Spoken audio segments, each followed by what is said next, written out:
Welcome to where'smypatient.com's Wizard on how to create a virtual practice. This is the way you'll go whether it's a first-time user or someone who just wants to change the practice settings on the fly. But regardless, using the credentials that you have, you sign into your practice.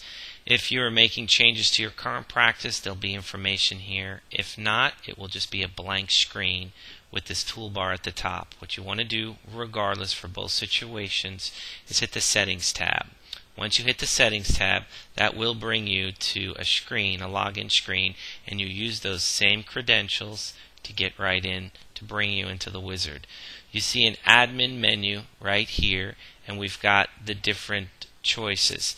Now, as you build the practice, whether this being your first time or not, if it's your first time, it will be gray, and as you build each category, they'll turn orange. If not, you can jump into here at any time. So let's start off the Wizard. This one starts off at the User menu.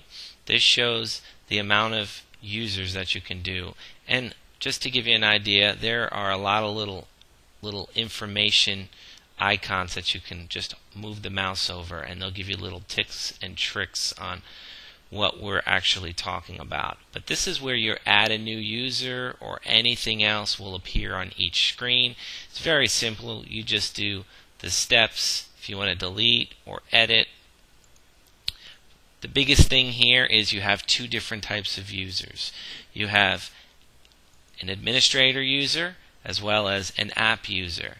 The difference is your administrator user has the ability to go into that Settings tab that I just showed you guys right here at the top and to make changes.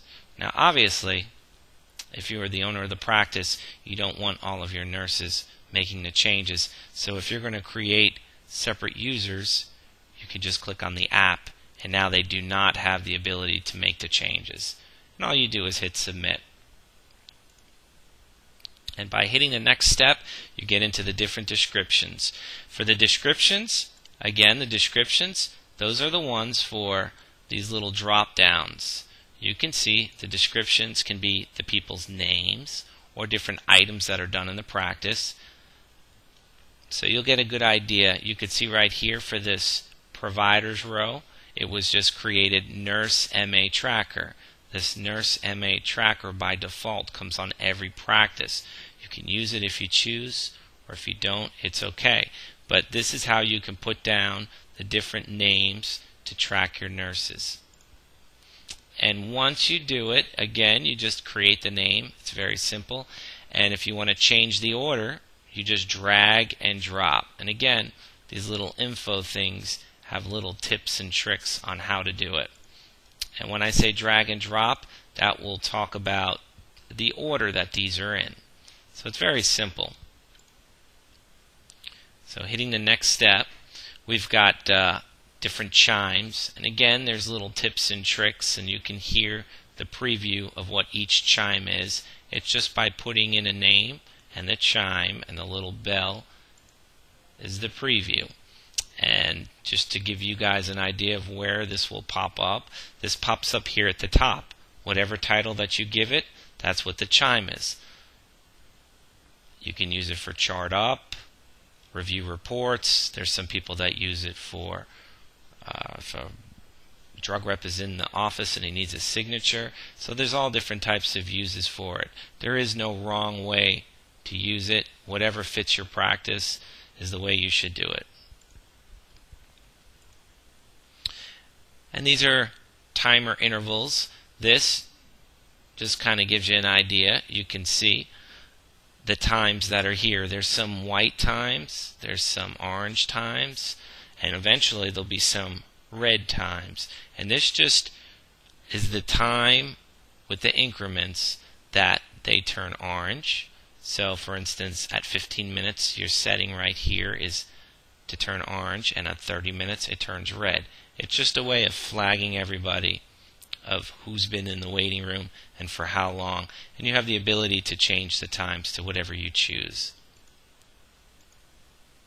For the providers, like I showed you before, you have the ability of making however you choose. In this practice, they have an available rooms provider, and that's where all the rooms, which later on we'll talk about how you apply the rooms and to what defaults. But they decided to make a waiting room provider, so you can see as the patients come in how long they're actually sitting in the waiting room. You've got an available rooms provider, so again it gives you a whole row of the different rooms. And then you've got Tim Jones, who's a PA, and John Smith, who's an MD, and you can see where the patients are. So you've got the ability to make the providers however you'd like. And like I said before, they do not need to be providers. They could be services or any other ideas that will help your practice move more efficiently. And then finally, you've got the rooms. And with the rooms, you've got it. You click on any icon. You can create a room. When you add a room, it just gives you the room label of whatever you choose. So room 17 for all you care, which is fine. Active, you always want to make sure it's active. This basically shows you by default where that empty room is going to sit. So you can see the waiting room, available rooms. Getting back to this, all of these rooms, like for instance room 1, 2, 3, 4, and 5, is all assigned to the available rooms provider. So that means that room will always pop up underneath that provider's row. So you have the ability, likewise, you could see select nurse. Well, select nurse is by default the description that comes up next to that room. So if you wanted to, you could make by default new patient to pop up for room 3. So whatever you do choose, whatever you decide is fine. It just gives you the flexibility for here, for the waiting room.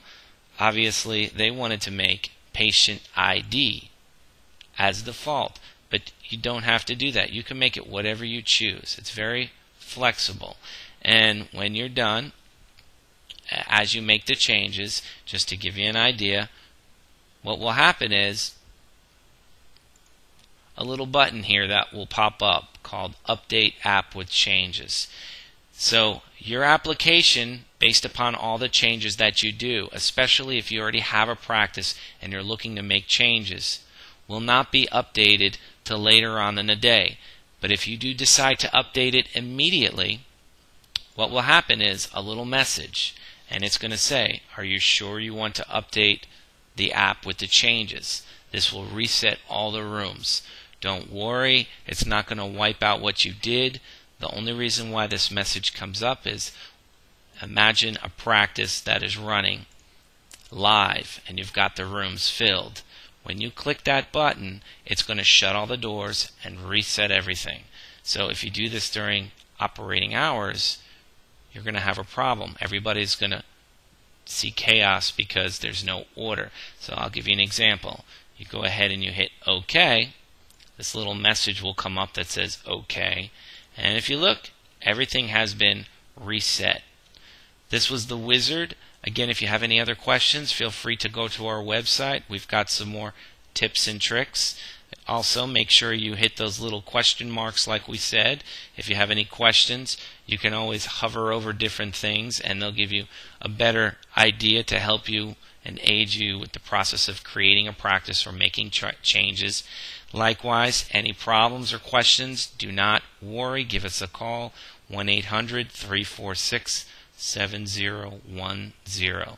Thank you and have a good day.